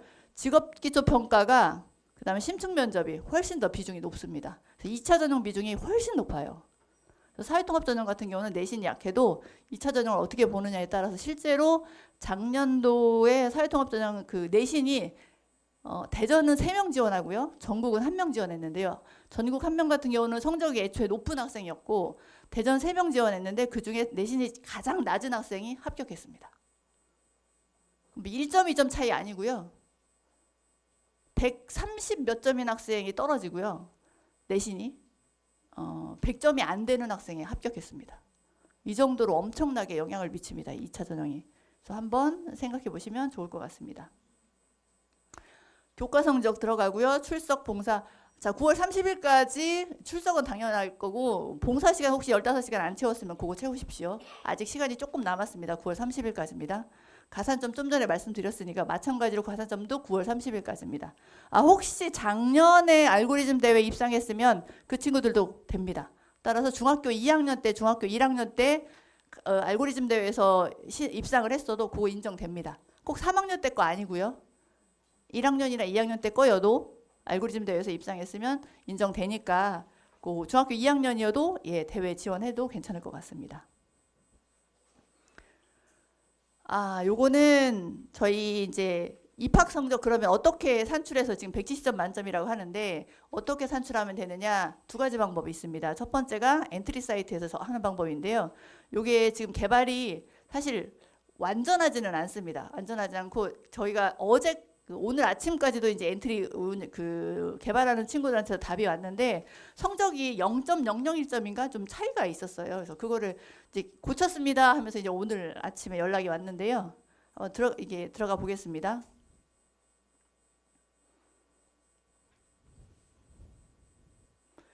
지금 이제 엔트리 사이트고요. 뭐 이런 내용들이 들어 있습니다. 자, 여기 보시면 위에 이제 전형 요강도 여기 들어 있고요. 그다음에 공지사항이라던가 이게 홈페이지에 있는 내용과 같습니다. 성적 산출이 있습니다. 여기서 졸업 예정자, 그다음에 졸업자, 검정고시 합격자 성적 산출 해보시면 됩니다. 보통 대부분 다 졸업 예정자일 거기 때문에 졸업 예정자 선택을 하면 자, 맨 위쪽에 보면 A, B, C, D 있어요. 그래서 나는 전부 다 A다라고 하면 전체 선택 A 하시고요. 아니야, 나는 사회만 B야 라고 하면 이렇게 이렇게 B 이렇게 넘어가시면 됩니다. 이런 식으로 해서 3학년 1학기 먼저 넣으시고 그 다음에 2학년 2학기 똑같이 A 넣으시고요. 나는 사회는 없어 라고 하면 보통 사회 과목이 없는 학년이 있더라고요. 그래서 없으면 X 하나 없는 과목만 하시고 다음 마찬가지로 A 뭐 이렇게 하시고 넘어가면 여기까지 이제 교과 성적은 입력 끝났고요. 그리고 미인정 결석 하나도 없고 미인정 지각 조퇴 결과 하나도 없고 봉사활동은 나는 20시간 했다라고 하면 20시간 넣으시고요. 알고리즘 대회에 입상한 게 있는지 또 정보처리 자격증이 있는지 뭐 이런 것들 다 있다 치면 있는 친구들이 별로 없을 것 같긴 한데 있다 치면 이렇게 해서 완료하면 성적이 나오는데요. 요거는 일반 전형으로 지원했을 때는 173점 나왔고요. 173점이 만점입니다. 사회통합 전형으로 지원할 경우는 119점, 그다음에 마이스터 인재전으로 지원할 경우에는 119점. 지금 만점 점수 넣었습니다. 올 A로 넣었기 때문에 이렇게 나옵니다. 그래서 그 성적 이거는 지금 현재 로그인한 화면이 아니고 그다음에 사라집니다. 그냥 닫으면 사라지는 정보이기 때문에 저장이 안 되기 때문에 그냥 사이트에서 한번 해보시고 참고용으로 하면 될 것 같습니다. 자, 이렇게 해보시고요. 지난번까지는 사실 검정고시가 지난번 입학 설명회 저희가 이번에 전형 요강이 지난번 2차 입학 설명회 직후에 승인이 떨어졌어요. 그러다 보니까 이제 근데 이번에 바뀐 게 뭐냐면 검정고시 성적 처리 방식이 바뀌었습니다. 그동안까지 하던 방식에서 완전히 바뀌었습니다. 그래서 검정고시를 저희가 이제 뭐라고 했냐면 다음 입학 전형위원회에서 심사를 별도의 그 전형을 이제 심사를 거쳐서 하겠다라고 했는데 지난번에 검정고시는 그러면 미리 성적 처리하는 방법을 좀 알려달라. 그 다른데 어느 학교를 지원할지 어느 전형으로 지원을 할지를 좀 유추할 수 있게끔 성적 처리 방법 알려달라고 하셔서 저희가 전형위원회를 했습니다. 미리 위원회 운영했고 그 위원회에서 결정된 사항으로 성적 처리 방법이 나왔고요. 그 내용이 저희 학교 홈페이지에 공지되어 있습니다. 자, 검정고시 학생의 성적 처리 방법 학교 홈페이지에 공지되어 있고요. 검정고시 같은 경우는 출결이나 봉사가 없기 때문에 출결 봉사 없이 오로지 검정고시 성적만 가지고 170점을 만드는 그런 수식이 되겠습니다. 지금 여기에 만들어 놓은 건 요걸 이제 여기서 계산하셔도 돼요. 자, 여기서 검정고시라고 선택을 하면 이렇게 국어, 영어, 수학, 사회과학 요게 필수 과목일 거예요. 요 과목들 점수 넣으시고 예를 들면 뭐 100점 100점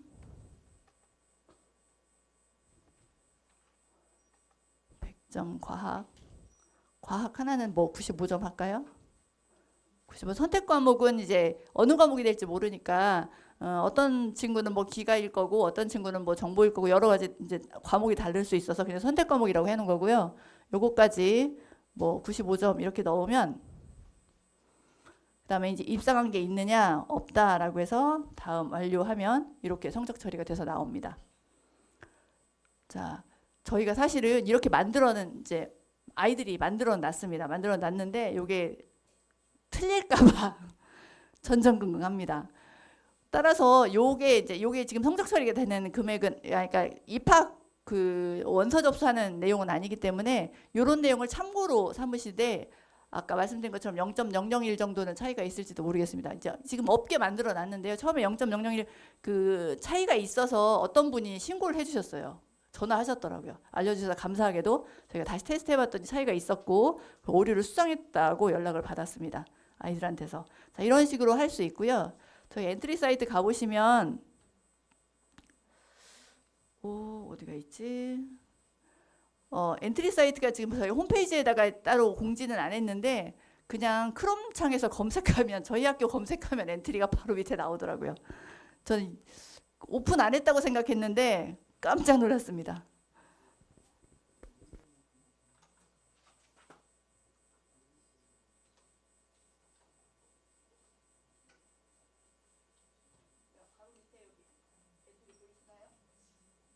근데 사실은 이제 저희가 아직 개발 그 완성되지 않은 단계라 오픈 안 했다고 생각했는데 오픈돼서 보이더라고요.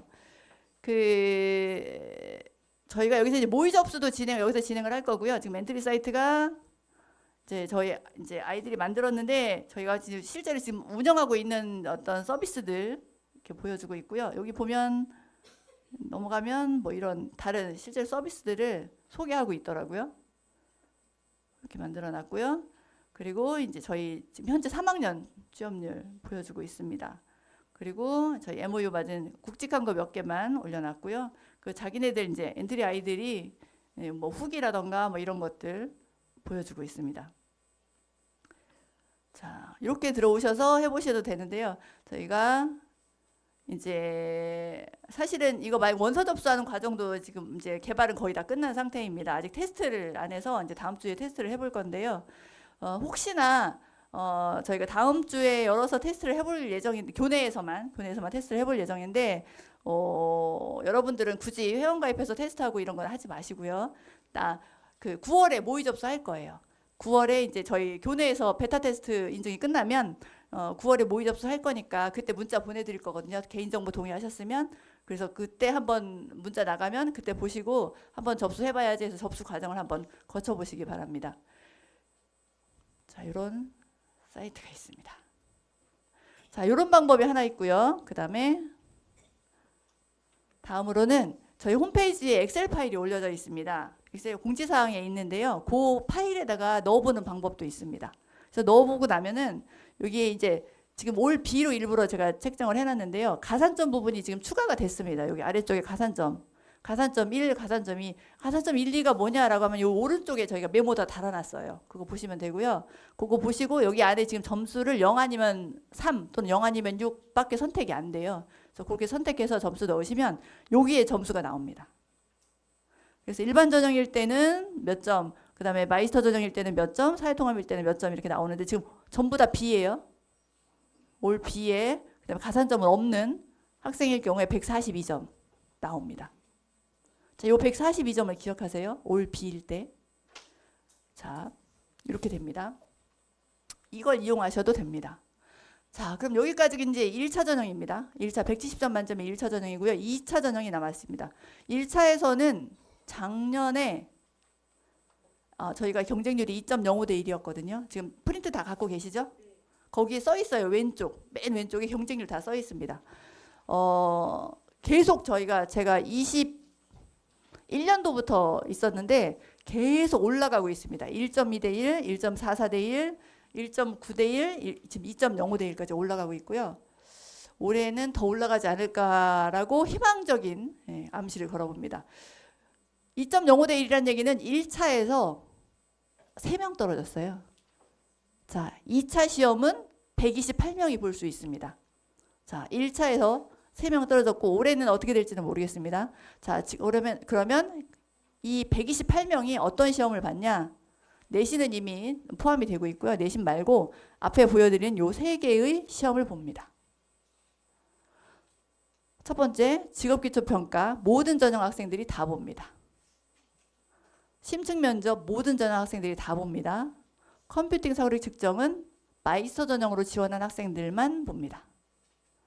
자, 이렇게 하는데요. 각각에 대해서 말씀드리도록 하겠습니다. 직업기초평가는 저희가 위탁 시행하고 있습니다. 자, 요것에 대해서 사실은 좀 고민이 많이 되는 영역이기도 한데요. 저희가 위탁 외부 기관에서 출제를 다 해서 그러니까 객관식으로 그동안에 봐왔습니다. 적성검사입니다. 보통 적성검사랑 비슷합니다.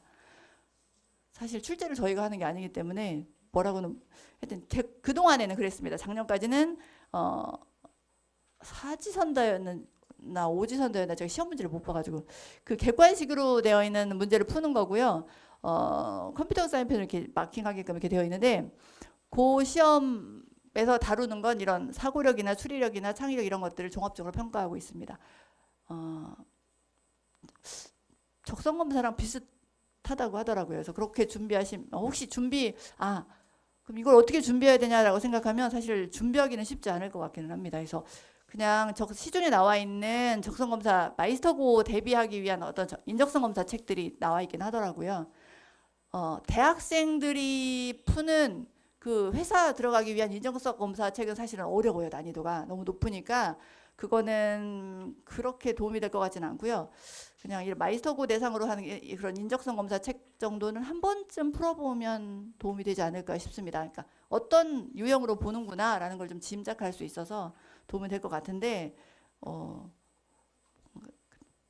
도움이 될 겁니다. 아마 저도 문제가 어떻게 나올지는 이제 외부 기관에서 하는 거라 이런 언어 영역, 수리 영역, 공간 영역, 집중 영역으로 나뉘어서 이제 출제를 해왔고 이제 그렇게 봤는데요. 자, 올해도 비슷하게 가지 않을까. 전역위원들께서 아직 결정은 안 하셨지만 비슷하게 가지 않을까 싶습니다. 혹시나 크게 변화가 있다면 저희가 홈페이지에다가 바로 공지하도록 하겠습니다. 그리고 4차 입학 설명회 때는 확실하게 결정된 걸로 말씀드리도록 하겠습니다. 면접입니다. 자, 면접은 작년하고 전혀 많이 다르게 운영하기로 올해 결정했습니다. 따라서 혹시나 지난 입학 설명회 영상을 보시고 이렇게 운영한다면서요 이렇게 들었던 친구들은 아닙니다. 자, 지난 입학 설명회에서 운영하는 방식을 보셨다면 그거는 접어두시고 자, 항상 마지막 최신 거를 참고로 하시는 게 좋을 것 같습니다. 저희가 보고자 하는 건 이 학생이 들어와서 어떻게 훌륭한 인재로 성장해 가느냐, 만들어내느냐. 그러니까 저희의 그 의무이기도 하고요. 그렇게 좋은 인재로 이제 만들어서 취업을 시키는 게 저희의 목적인데 거기에 적합한 인재를 저희는 뽑고 싶어요. 그래서 학교 생활에 대해서 어떤 자세를 갖고 있는지, 얼마나 의지가 있는지, 얼마나 개발자가 되고 싶은지, 얼마나 소프트웨어 분야에 대해서 알고 있는지, 얼마나 발전 가능성이 있는지 이런 것들을 알아볼 수 있는 문제로 저희 학교 선생님들이 출제를 하십니다. 자, 출제는 시험 보기 직전에 출제를 하시니까 이제 합숙 들어가서 출제를 하시거든요. 그래서 이제 뭐라고 말씀은 이제 어떤 문제가 나올지는 모르겠지만 이거 끝나고 이따가 유튜브 중계 다 끝나고서요. 닫은 다음에 저희가 작년도 기출문제 2년치 보여드리도록 하겠습니다. 그거 보시면 어떤 식으로 문제가 나온다라는 걸 아마 참고하실 수 있을 거예요. 작년하고 달라진 거는 작년까지는 시험 보는 방식이 구상실에 들어가서 그러니까 문제지를 미리 보고 3분 동안 답을 구상한 다음에 그 옆에 면접관 앞에 가서 대답하고 구상하고 대답하고 구상하고 대답하고 이런 식으로 3문제씩을 봤었어요. 재작년까지는. 작년에는 4문제. 그랬는데 올해는 그게 적합하지 저희가 원하는 인재를 선발하는데 적합하지 않다는 위원님들의 결론이 나서 올해부터는 한 실에서 쭉 모든 문제를 면접 보는 걸로 그렇게 했고요. 그동안에는 생활기록부라든가 자기소개서라든가 학업계획서가 크게 중요하지는 않았었어요. 학생을 파악하기 위한 용도이지만 면접에서 활용하는 정도가 적었거든요. 4분의 1 정도밖에 활용을 안 했었는데 활용하는 정도가 적었는데 이번 연도에는 활용도가 훨씬 높아질 겁니다. 따라서 올해 입시를 준비하신다면 자기소개서와 학업계획서를 잘 쓰는 게 좋을 거예요. 예, 잘 쓰시면 그러니까 심지어 정말 대충 써서 내는 친구들도 있더라고요. 네, 그러면 안 되고 올해는 이 2가지를 저희가 입학 원서를 접수할 때 받을 건데 그때 꼭 잘 써서 내시고 잘 쓰라고 해서 없었던 일 거짓말로 하면 절대 안 되고요. 반드시 사실만 자기를 나타낼 수 있는 의지를 보일 수 있는 이런 내용들로 하시면 될 것 같고요. 그 다음에 학교생활기록부는 9월 30일까지 것만 반영을 합니다. 3학년일 경우에. 졸업생은 졸업한 날까지 전부 다 반영을 합니다. 따라서 졸업생들은 3학년 2학기 성적까지 다 들어가요. 출결도 3학년 졸업하는 날까지 거 다 들어가요. 졸업생들은 봉사활동도 마찬가지고. 근데 재학생들은 9월 30일 것까지만 들어갑니다. 따라서 9월 30일 성적은 1학기 것만 들어가고요. 봉사활동은 9월 30일이니까 그거 잘 챙기시면 되겠습니다. 생활기록부에 있는 내용도 당연히 면접에 다 참고할 예정입니다. 그러니까 생활기록부에 담임선생님께서 써주시는 내용들 다 참고할 예정입니다. 그래서 면접을 이제 변화가 있어서 저희도 이제 이렇게 바꿔서 운영을 해보는데 과연 어떨까 고민이 됩니다. 자, 마지막으로 마이스터 인재전형에 지원하는 학생들입니다. 이것도 기출문제 이따가 일부 공개할 건데요. 예전에는 코딩 테스트를 본 적도 있어요. 실제로 프로그램 컴퓨터에서 이렇게 본 적도 있어요. 그래서 무슨 뭐 나무위키나 이런 데 들어가 보면은 저희 학교에 대해서 검색을 하거나 또는 지식인의 막 코딩 테스트 본다고 이렇게 막 어떤 분이 막 학원에서 답변 달고 그러니까 우리 학원 다녀야 된다고 막 이렇게 하는 분들도 있어요. 아니에요. 저희 코딩 테스트 안 봅니다. 컴퓨터 안 봅니다. 단 알고리즘 봅니다. 문제 해결하는 능력 보고요. 알고리즘 봅니다. 그걸 어떻게 보냐면 말로 설명하게 봅니다. 자, 코로나 시절에는 이걸 지필평가처럼 봤어요. 그래서 이번에도 지필평가라고 생각하시면 안 됩니다. 작년부터 말로 설명하는 걸로 다시 옛날 시스템으로 돌아갔고요. 따라서 첫 번째 문제, 3문제가 나올 건데요. 저희 학교 선생님들이 출제하십니다. 첫 번째 문제, 구상실 들어가서 3분 동안 문제 풀고 풀은 판때기 들고 옆에 실로 갑니다. 그 면접관 앞에서 풀이 과정 설명합니다. 3분 동안. 그리고 다시 옆에 실 가서 2번째 문제 풀고 그리고 그 옆에 면접관 앞에 가서 설명을 하고 이런 식으로 도미노식으로 넘어가고 하면서 구술평가입니다. 저희가 이렇게 보는 이유는 그냥 코딩 테스트로 보면 뭐가 문제냐면 결과값이 나오거나 안 나오거나인 경우가 많아요. 빵점자가 진짜 많이 나와요. 뭐 그 점 하나 잘못 찍어서 변수 이름 하나 잘못 넣어서 빵점 막 나오고 이러거든요. 저희가 원하는 거는 그런 인재가 아니라 좀 중간에 틀리더라도 전체적으로 맞으면 되거든요. 그래서 이렇게 구술평가를 하면 얘가 어느 정도의 사고력을 갖고 있는지, 어느 정도 알고리즘을 짤 수 있는 능력이 있는지 이런 것들을 볼 수가 있어서 그렇게 바꿨습니다. 그럼 이건 어떻게 준비해야 될까? 이게 관건이죠. 자, 내신이 약한 친구들은 컴퓨팅 사고력 측정을, 그러니까 내신이 약한 친구들은 마이스터 전형을 추천한다고 제가 그랬잖아요. 자, 이 친구들은 요 시험을 대비를 하세요. 대비를 해서 요거는 연습할 수 있습니다. 시중에 나와 있는 알고리즘 관련 책, 알고리즘의 뭐 알고리즘은 무엇인가 뭐 이런 거 이론 이런 거 말고요. 실제로 알고리즘 능력을 기를 수 있는 책들이 있어요. 근데 그거를 프로그램 짜서 코딩해서 기르는 거 말고요. 그건 대학생들 컴공과 학생들을 위한 책들이에요. 물론 저희 학교 들어와서도 그렇게 하긴 하지만 저희가 알고리즘 구현 능력을 볼 때는 그렇게 코딩으로 보는 게 아니라 뭐 순서도를 그려도 되고 방법은 뭐 풀이하는 방법은 마음대로입니다. 말로 다 풀어도 되고요. 수학처럼 써도 되고요. 수학 수식 문제풀이처럼 서술형 평가처럼 써도 되고요. 순서도 그리면서 해도 되고요. 어떤 방법을 하든 되는데 이런 걸 짜는 능력을 연습하는 그런 문제들이 좀 있어요. 시중에 나와 있는 것들이. 그런 거 참고해서 연습을 해보면 확실히 아마 늘 거예요. 그래서 그런 것들을 참고하시면 될 것 같습니다. 되게 막막하실 거예요. 막막하실 거라 특히 성적이 간당간당한 친구들은 더 긴장이 되고 할 텐데 그럼 내 성적이 어느 정도의 수준인가 하는 것은 전년도 결과를 보면 알 수 있을 거예요. 요거는 패스하겠습니다. 저형 요강에 나와 있는 걸로 보시고요. 요겁니다. 지금 다 자료 갖고 계시죠? 숫자가 잔뜩 써 있으니까 도대체 뭔 소린가 싶으실 거예요. 고민하면서 만들었는데 자, 24년도 자료 보시면 됩니다. 보시다시피 1.44, 1.91, 2.05 이렇게 올라왔는데 24년도 자료를 보세요. 전반적으로 점점점 성적은 조금 더 높아지는 추세예요. 자, 대전은 68명 지원했습니다. 전국 63명 지원했고요. 그래서 131명 지원을 해서 선발을 했는데 자, 보십시오. 일반 전형 성적입니다. 대전 최고점 괄호 안에 있는 거 봐주세요. 몇 점이죠? 165점. 한 2개 정도가 B일 거예요. 이 정도면. 그 밑에 전국은요? 170점. 올 A라는 얘기입니다. 이 올 A인 친구가 작년에도 있었고 그 전에도 있었어요. 계속 있습니다. 그러니까 저희 학교 아이들, 입학한 아이들의 성적 스펙트럼이 굉장히 넓어요. 이런 반면에 가장 낮은 학생은 이렇게 가면 170점 만점에 132보다 더 낮은 아래 124점도 있습니다. 여기로 오면 몇 점도 있어요? 98점도 있어요. 굉장히 넓죠. 이런 학생도 합격하는 반면에 또 그 전국 올 A인 학생들도 오고 이렇게 굉장히 넓어서 코딩하겠다고, 그러니까 프로그래머가 되겠다고, 개발자가 되겠다고 오는 겁니다. 자, 1차에서 일반 전형 15명 뽑을 때 15명 지금 대전 지역에서 15등 안에 든 학생은 144점이고요.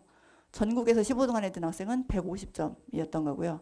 그다음에 마이스터 전형 보시면 6명, 일반 전형은 지금 55명 지원해서 17명 붙은 거고 47명 지원해서 15명 붙은 겁니다.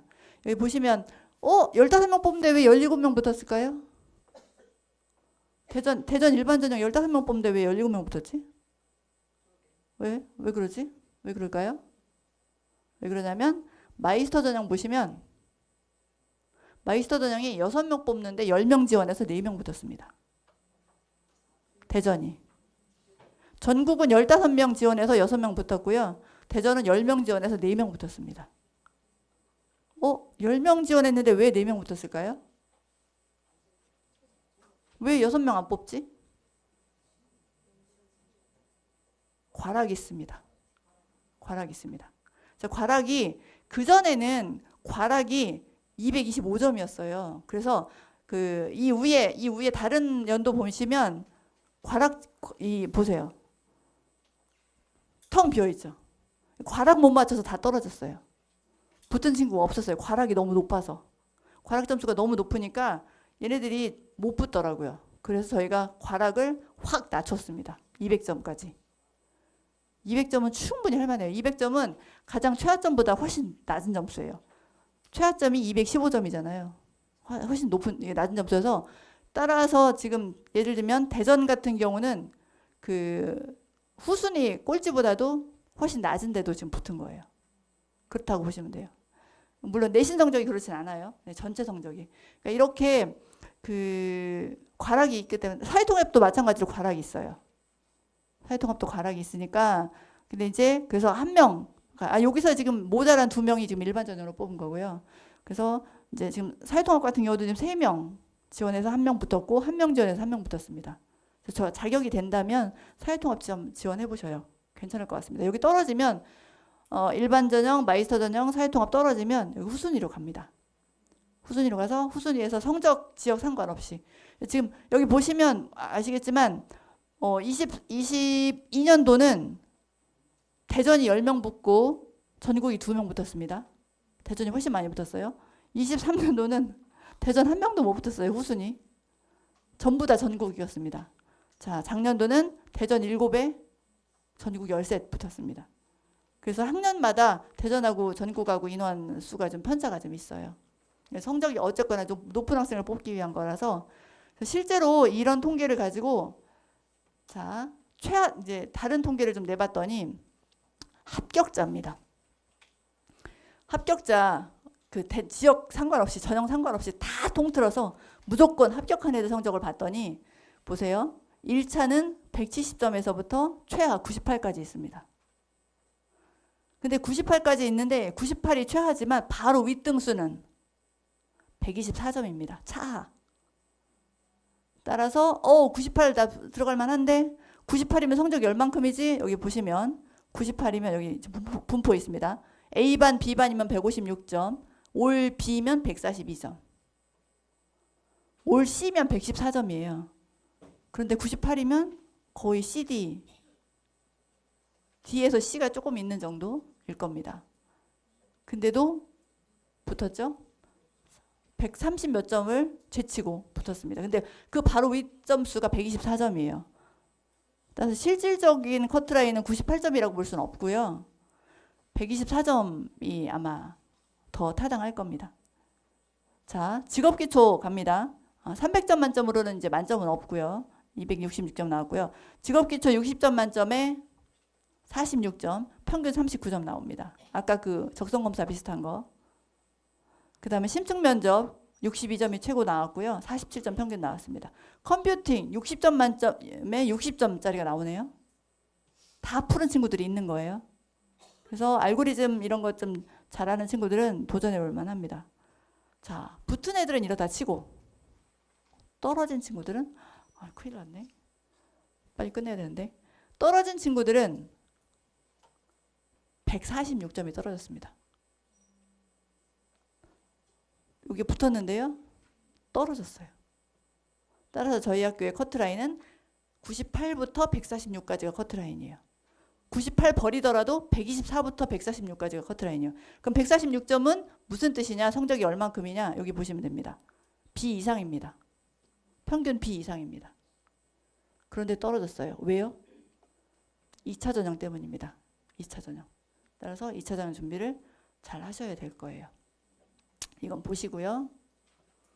이것도 다 다른 지난 영상 보십시오. 달라질 거 없습니다. 마지막 5번 보십시오. 대학 진학을 위한 교육과정 저희는 운영하지 않습니다. 대학에 진학하는 게 목적이면 저희 학교 오는 거는 장점이 제가 볼 땐 하나도 없어요. 이따가 질문 어떤 분이 그 질문을 하셨더라고요. 장점이 하나도 없습니다. 자, 질의응답으로 넘어가겠습니다. 지금까지 전형에 대해서 짧게 말씀드린다고 노력을 했는데도 잘 안 되는데 신청하면서 주신 질문들이 있어요. 신청하면서 주신 질문들. 자, 다른 내용들은 다 답변 드린 것 같고요. 제가 답변 내용 중에 없었던 질문들만 따로 말씀드리겠습니다. 산업기사처럼 학교에서 지원하는 자격증, 학교에서 따로 지원하는 자격증 이런 건 없고요. 저희 학교는 자격증 취득을 아주 독려하지 않습니다. 일반 제조업이나 이런 쪽은 자격증이 되게 중요한데요. 저희는 정보처리 기능사를 필수로 기본적으로 깔고 가고 나머지 자격증들은 자신의 필요에 따라서 필요에 따라 추가로 조금 더 뭐 따거나 하면 됩니다. 정보 처리 기능사는 학교에서 따주지 않습니다. 입학할 때 저희가 숙제 낼 거예요.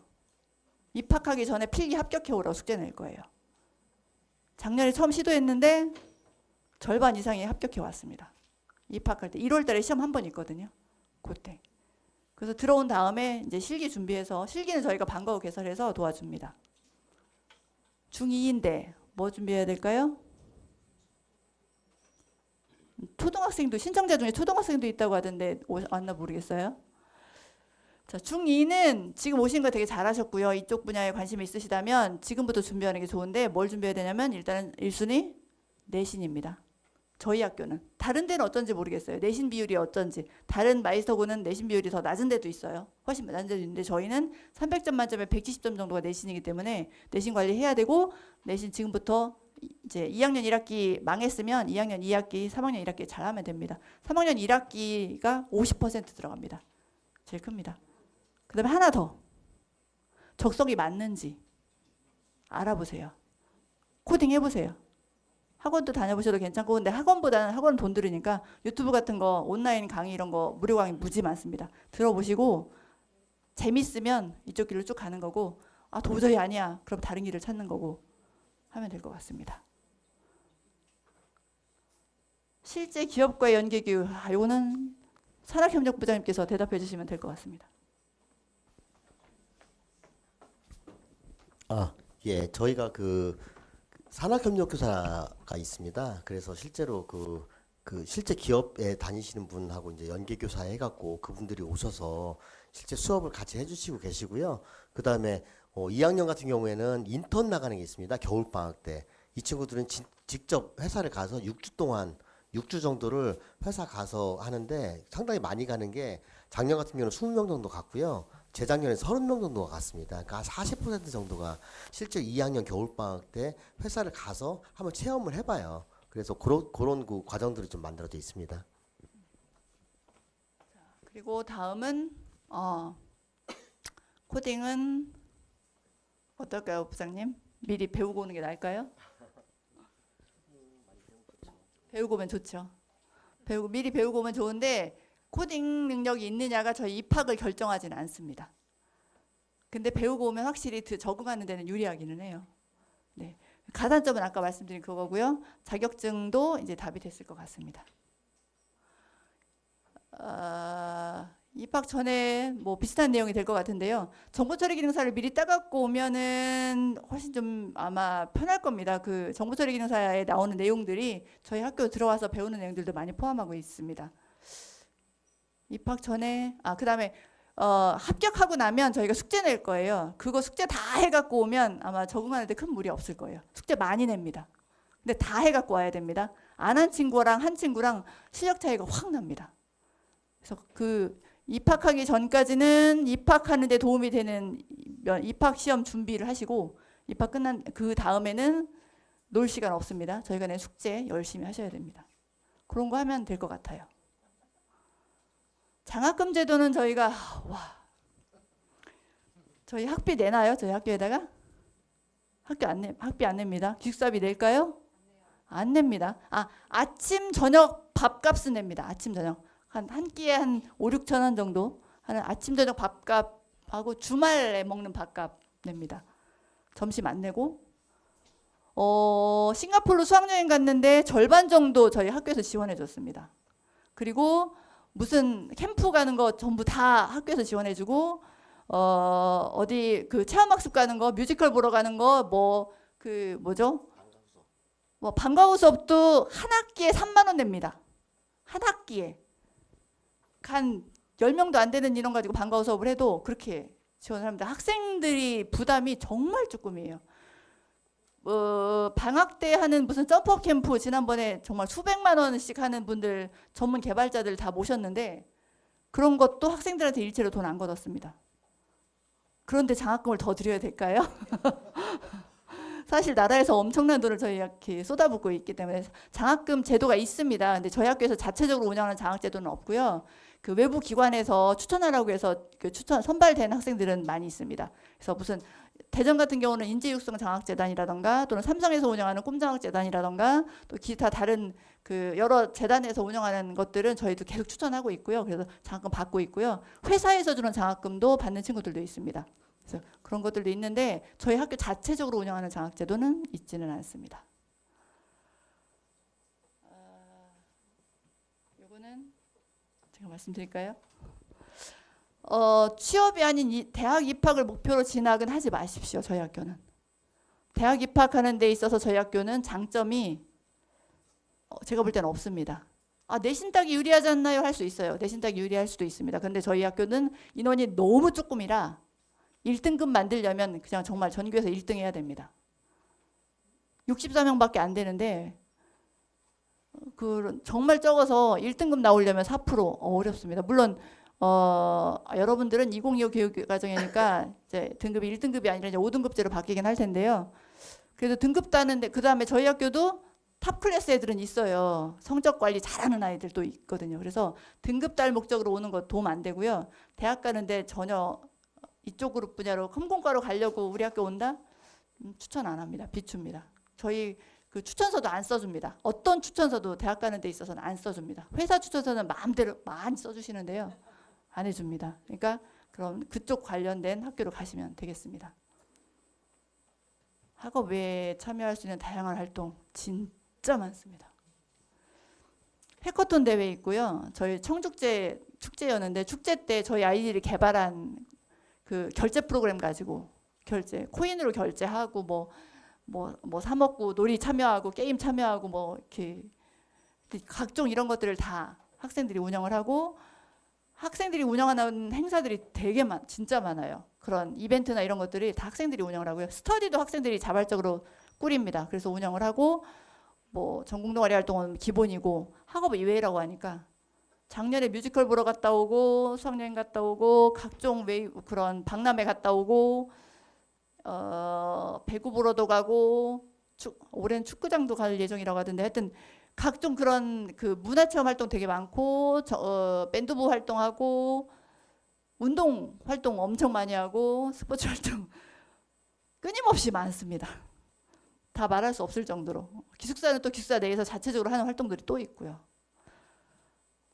해외에서 공부하는 기회 이거는 부장님께서 예. 일단 다른 학교에서 뭐 해외 취업 얘기를 좀 하시는 것 같은데요. 뭐 실리콘밸리 취업 이렇게 얘기하시는 것 같은데 일단 남학생은 불가능합니다. 취업 비자가 안 나와요. 그래서 그거는 절대 불가능하고요. 나중에 이제 실제로 해외에서 공부할 수 있는 기회도 저희 학 뭐 따르게 간다기보다는 대신 이런 게 있습니다. 아까 말씀드린 것처럼 요즘에는 그 IT 기업들이 해외 진출을 많이 하는 IT 기업들이 많아요. 그래서 그런 회사를 들어가면 저희 이제 관계된 회사들도 한 대여섯 개 정도 있습니다. 보면은 그 실리콘밸리나 이쪽에 지사가 있어요. 그래서 일하다가 그쪽 지사로 파견 나가서 일할 수 있는 기회는 좀 있습니다. 그거는 이제 그 분야 회사를 가면 되는데 실제로 해외 쪽으로 취업을 한다든가 뭐 해외로 뭐 다이렉트로 뭐 미국으로 가서 취업한다든가 이거 불가능합니다. 그거는 다른 학교에서 막 그걸 막 홍보하시더라고요. 그거는 취업 비자 자체가 안 나옵니다. 그래서 그건 좀 불가능하다고 말씀드립니다.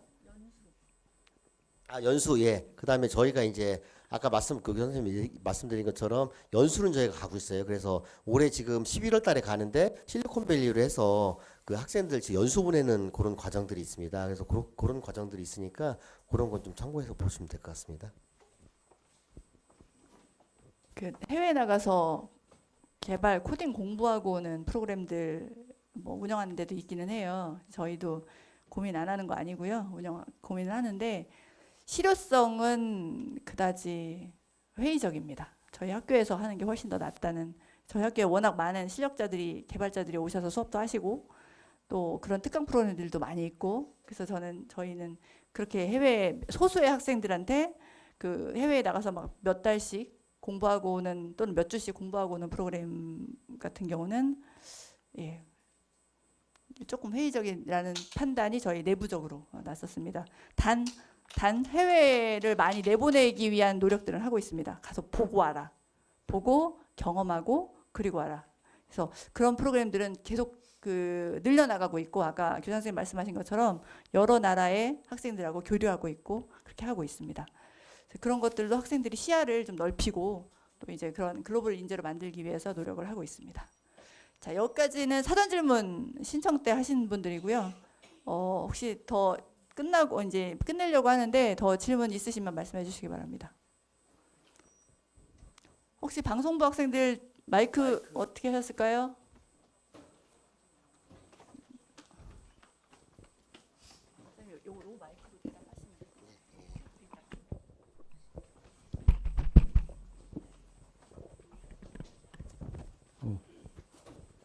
이 1차 전형에서 네. 교과 점수가 살짝 부족했을 때 2차 전형에서 심층 면접하고 직업 기초 소양 평가가 있잖아요. 네.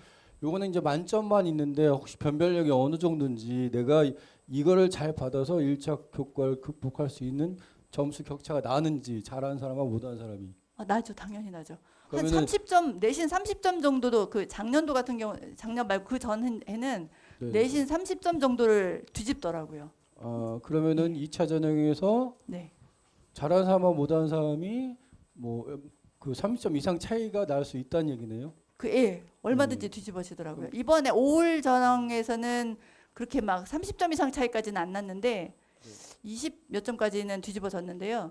그 전해에는 그렇게 편차가 컸었어요. 그래서 제가 보여드린 화면 중에 그 내용, 그 작년도 평균, 그러니까 네. 최고점 말고 중간에 네. 평균 최하점까지도 아마 유튜브 영상 다시 보시면 아마 나올 거예요. 네. 거기에 보시면 평균이 얼마였고 최하점인 얼마고 뭐 이런 네네네. 것들 보시면 그 급간 차이를 보실 수 있을 거예요. 네. 알겠습니다. 그러니까 물론 막 그 평균 D인 학생이 들어온 적은까지는 안 돼요. 그러니까 아주 성적이 낮으면 그것까지 다 극복된다고 말씀드릴 수는 없어요. 그 정도는 아니에요. 예. 그렇진 않지만 웬만큼은 뒤집어지는 사례들을 여러 번 봤습니다. 저기 저 일과 시간 중에 게임 같은 거 할 수 있는 시간이 있나요? 있을까요? 네, 자율학습 시간이 저녁에 이제 저희가 월요일, 수요일은 방과후 수업으로 운영을 하고 물론 내년에 바뀔 수도 있습니다. 지금까지 말씀드린 건 전부 다 오래 운영되고 있는 상황입니다. 그리고 그 화요일하고 금요일에는 전공 동아리 활동을 하고 목요일에 특강이나 자율학습을 하는데요. 이런 시간 8, 90교시에 이런 시간에 하면 그 저희 자율학습 감독 선생님들이 계속 상주에 계세요. 그리고 선생님들이 보시면 저희도 내부 규정이 있어서 뭐 휴대폰 같은 경우 첫 번째는 뭐 하루, 두 번째는 3일 뭐 이렇게 압수하고 뭐 이런 규정들이 있습니다. 저녁 그렇게 시간을 보내고 나면 못하죠. 100% 취업 못하죠. 그 20대 청년들이 4년 동안에 배우는 거를 저희는 2년 반 동안 해서 그 인재를 만들어서 내보내야 되기 때문에 예, 정말 들어오면 열심히 해야 됩니다. 절대로 들어온 다음에 탱자탱자 있는데 취업 되더라 없어요. 네, 저기 마이크.